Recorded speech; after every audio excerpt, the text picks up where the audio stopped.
எஜமானன் நீங்க தானே, என் எஜமானன் நீங்க தானே, எஜமானன் நீங்க தானே, என் எஜமானன் நீங்க தானே.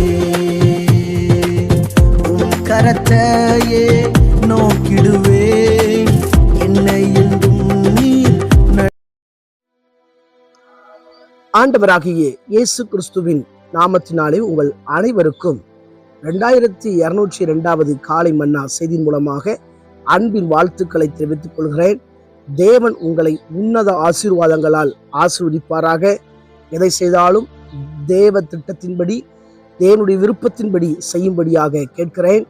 இந்த நாளிலும் நாம் யாருக்காக எதற்காக ஜெபிக்க வேண்டும் என்று சொன்னால், கர்த்தருடைய ஊழியத்தை செய்கிற எல்லா ஊழியக்காரங்களுக்காக, அவங்க குடும்பத்துக்காக, தேவன் அவங்களுக்கு கொடுத்திருக்கிற ஊழியங்களுக்காக, ஆத்துமாக்களுக்காக நாம் ஜெபிக்கும்படியாக கேட்கிறேன்.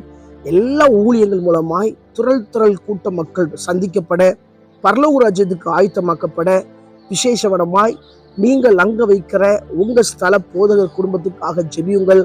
அவருடைய பாதுகாப்புக்காக, சரீர சுகத்துக்காக ஜெபியுங்கள். தேவன் அவர்களை வல்லமையாய் பயன்படுத்துவாராக. இந்த காலை வண்ணா ஆதாரத்துக்காக எடுத்துக்கொண்ட வேத வசனம் 1 கொரிந்தியர் 2ஆம் அதிகாரம் 6-7 ஆகிய வசனங்கள். நான் நட்டேன், அப்போலோ நீர் பாய்ச்சினான், தேவனே விளையச் செய்தார். அப்படி இருக்க நடுகிறவனாலும் ஒன்றும் இல்லை, நீர் பாய்ச்சுகிறவனாலும் ஒன்றும் இல்லை, விளையச் செய்கிற தேவனாலே எல்லாம் ஆகும். விளையச் செய்கிற தேவனாலே எல்லாம் ஆகும். கொரிந்து சபையில அங்க உள்ள விசுவாச மக்கள் இன்னும் மாம்சத்துக்குரியவர்களா இருக்கிறார்கள், இன்னும் குழந்தைகளாகவே இருக்கிறார்கள். சிலர் பாருங்க, சபையில 20 வருஷம் 30 வருஷம் வாங்க, ஆனா ஒரு ஜெபம் பண்ண தெரியாது, ஒரு பாட்டை கோர்வையா பாட தெரியாது. இப்படிப்பட்டவர்களா அதுல பழக்கம் இல்லாதவர்களா இருப்பார்கள். அதே வேளையில சபையில பார்த்தீங்கன்னா 10 வருஷம் 20 வருஷம் விசுவாசிகளா இருப்பாங்க, இன்னும் போறாம, இன்னும் கசப்பு, இன்னும் வைராக்கியம். ஏதாவது ஒரு பொருள் வாங்கிட்டா போதும், இன்னும் அந்த பகை எப்படி வாங்கினா, இப்படிலாம் காணப்படுவாங்க. இவங்க தான் மாம்சத்துக்குரியவர்கள், இவங்க தான் கிறிஸ்துவுக்குள் குழந்தைகளா இருக்கிறார்கள். இப்படிப்பட்ட மக்களுக்கு தான் அப்போஸ்தலனாகிய பவுல் இந்த கொரிந்து சபைக்கு எழுதுகிறார். அதாவது, நான் நட்டேன், அப்போலோ நீர் பாய்ச்சினான், விளைய செய்கிற தேவனாலே எல்லாம் ஆகும். 3 பேருமே முக்கியம். சில ஊழியங்கள்ல எல்லாருமே முக்கியம்தான். அதாவது ஒருத்தர் நட்டதான் செய்வார், ஒருத்தர் தண்ணி ஊற்றுவார், எல்லாவற்றுக்கும் மேல விளைய செய்கிற தேவன் இருக்கிறார், அவரால் தான் எல்லாம் ஆகும். அப்போஸ்தலனாகிய பவுல் ஊழியத்துல இதை நன்கு அறிந்திருந்தார். சில நேரத்துல நம்முடைய ஜீவியத்துல கூட இன்னும் வளர்ச்சி இல்லையே, இன்னும் நல்ல ஆத்துமாக்கள் இல்லையே அப்படிமோ, ஆனா விளைய செய்கிற தேவன் இருக்கிறார். உங்களுக்கு கொடுக்கப்பட்ட ஊழியத்துல தேவன் தான் அற்புதம் செய்யணும். உங்க வாழ்க்கையில தேவன் தான் அற்புதம் செய்யணும். நாம் ஜெபிப்போம், ஆனால் தேவன் தான் கிரியை செய்யணும். இங்க கொரிந்து சபையில் இருக்கிற விசுவாசிகள் மாம்சத்துக்குரியவர்களா இருக்கிறார்கள். அதுலயும் ஒரு பிரச்சனை என்னன்னா, நான் பவுலை சேர்ந்தவன் என்றும், நான் அப்போலோவை சேர்ந்தவன் என்றும், நான் கேபாவை சேர்ந்தவன் என்றும் ஒரு பிரிவினர் சொல்லுகின்றனர். அதுக்கு தான் அவர் இந்த ஆலோசனையை சொல்றாரு. நம்முடைய ஜீவியத்துல கூட எனக்கு இவங்க தான் முக்கியம், இவங்க தான் எனக்கு பிடிக்கும், இவங்க எனக்கு பிடிக்காது அப்படி சொல்லக்கூடாது. எல்லாத்துலயுமே கர்த்தர் இருக்கிறார். நற்ற ஊழியத்திலையும் கர்த்தர் இருக்கிறாரு, நீர் பாய்ச்சுற ஊழியத்திலும் இருக்கிறாரு. எல்லா ஊழியத்திலும் அவர் தான் அற்புதம் செய்யணும். அதனால சில நேரங்கள்ல ஊழியக்காரங்களை பின்பற்றி ஆண்டவரை விட்டுறக்கூடாது. இன்னைக்கு இருக்கிற பெரிய டிராபேக் என்னன்னா, வரம் பெற்ற ஊழியர்கள் என்று சொல்லி இயேசுவை விட்டுடுறாங்க.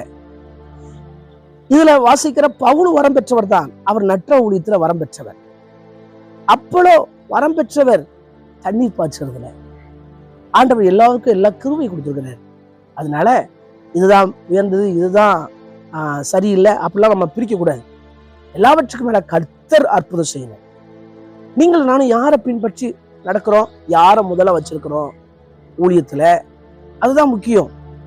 இன்னைக்கு உள்ள ஊழியங்கள், இன்னைக்கு உள்ள ஊழியர்கள் மக்களுக்கு ஒத்து போன்னு சொல்லி ஒத்து போறாப்புல இருக்கிறபடியால் தேவன் இருக்கிறாரா, அதான் முக்கியம். தேவன் விளைய செய்கிறாரா? இன்னைக்கு ஆத்துமக்களுக்காக ஜெபிக்கிறோம், பிரயாசப்படுகிறோம். ஆண்டவர் தான் அற்புதம் செய்யணும். சில நேரங்களில் சில ஊழியத்துல சில காரியங்கள் இல்லாமல் இருக்கலாம், ஆனா அந்த ஊழியத்துல கர்த்தர் இருக்கிறார். சில ஊழியத்துல எல்லாமே இருக்கலாம், அதுலயும் கர்த்தர் இருக்கிறார். எனவே நம்முடைய வாழ்க்கையில விளைய செய்கிற தேவன் ரொம்ப முக்கியம். ஆகவே தான் வசனம் சொல்லுகிறது, முதலாவது தேவனுடைய ராஜ்யம். அப்போ அந்த ராஜ்யத்துக்குரியவர்களே தேடணும், தேவனை முன்பதாக வைத்து செயல்படணும். உங்க வேலையில ஆண்டவரை முன்னால வச்சிருக்கீங்களா? உங்க குடும்ப வாழ்க்கையில ஆண்டவரை முன்னால வச்சு செயல்படுறீங்களா? சில நேரங்களில் சில சோர்ந்து போற காரியம் என்னன்னா, தேவனை விட்டுட்டு அவங்க இஷ்டத்துக்கு செஞ்சு ஆண்டவர் எனக்கு அற்புதம் செய்யல, ஆண்டவர் எனக்கு அடையாளம் செய்யல சொல்றாங்க. அப்படி அல்ல. தேவனை முதலாவது செயல்படும் போது சில தடைகள் வரும். சில நேரங்கள் ஆண்டவர் செய்யாரா இருப்பாரு, வேண்டாம் கொஞ்சம் பொறுமையா இருப்பாரு.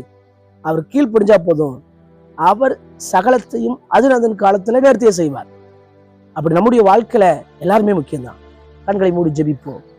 எங்களை நேசிக்கிற நல்ல தகப்பனை இந்த வழக்கா ஜெபிக்கிறேன். ஆண்டவரே ஸ்தோத்திரம், எங்களோடு கூட பேசினதுக்காக ஸ்தோத்திரம்.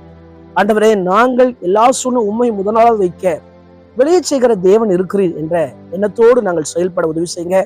ஊழியத்தில் இவர்தான் பெரியவர், இவர்தான் உயர்ந்தவர் ஆண்டவரே என்று சொல்லாமல் எல்லாரும் முக்கியமானவர்கள் என்று எல்லாத்தையும் நீர்தான் பயன்படுத்துகிறீர் என்ற எண்ணத்தோடு நாங்கள் செயல்பட உதவி செய்யுங்க. ஆண்டவரே ஸ்தோத்திரம், சிறிய ஊழியமோ பெரிய ஊழியமோ ஆண்டவரே யாரா இருந்தாலும் எந்த ஊழியமா இருந்தாலும் எல்லா ஊழியத்தோடு கர்த்தர் இருக்கிறீர் என்ற ஆண்டவரே எண்ணம் எங்களுக்குள்ளாக உண்டாகட்டும். தொடர்ந்து கர்த்தர் ஆசீர்வதிப்பீராக. பிறந்த நாள் திருமண நாளை நினைவுகூர்கிற ஒவ்வொருவரையும் கர்த்தர் ஆசீர்வதிப்பீராக. அவர்களை தலையாக்குவீரான் ஜெபிக்கிறேன் இயேசுவின் மூலம் ஜெபங்களும் ஜீவன் நல்ல பிதாவே, ஆமென். ஆண்டு சுத்தமானால் மீண்டும் நாளை காலை புதிய காலைமன்னா செய்தினுடைய சந்திக்கிறேன். அதுவரை தேவ கிருபை தாங்குவதாக. மாரநாதா இயேசு வருகிறார். ஆயத்தமாவோம், மனிதரை ஆயத்தப்படுத்துவோம். ஆமென். அல்லேலூயா. Praise the Lord. உங்களின் சேவை செய்வோம்.